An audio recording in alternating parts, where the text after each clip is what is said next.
आम्ही आमदाराकडं 8-10 दिवसापूर्वी गेलो होतो या रस्त्याला माती मुरुम टाकण्यासाठी.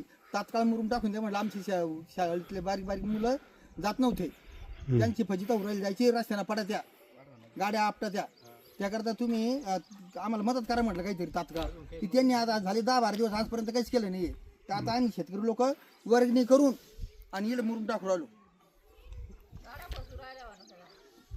जाणार येणार आपटा बोला बोला तुम्ही बोला बोल बोल बोला बोला बोला तुम्ही बोला. तुम्ही घाबरू नका कोणाला. काय काय आतापर्यंत ते आमदारकीनं म्हणजे मॅडमना दखलच घेतली नाही याची. बर बोला.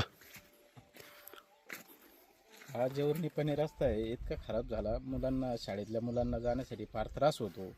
आणि या रस्त्याचं काम व्हावं बा असं आम्हाला वाटतं. आता काम होईना, त्यामुळं आम्ही असं करतोय का आता शेतकरी सगळे वर्गणी करतोय आणि टाकतोय मुरुम. आता बोलायचं काही आमची अशी इच्छा आहे की आमदार मॅडमने प्रत्येक वेळेस आम्हाला शब्द दिलेला आहे. प्रत्येक कार्यक्रमात त्यांनी सांगितले तुमचं निपाणी रोड करून देऊ पूर्ण होईल असं त्यांनी सांगितलेलं आहे. पण आजपर्यंत त्यांनी काही दखल घेतलेली नाही आणि त्या स्वतःही काही या रस्त्याने आलेलं नाही. माझी अशी इच्छा आहे की त्यांनी स्वतः येऊन पाहणी करावं आणि याला तात्काळ आम्ही तर टाकूच राहिलो मुरुम, पण त्यांनी बी मदत करावं आणि मुरुम टाकावा.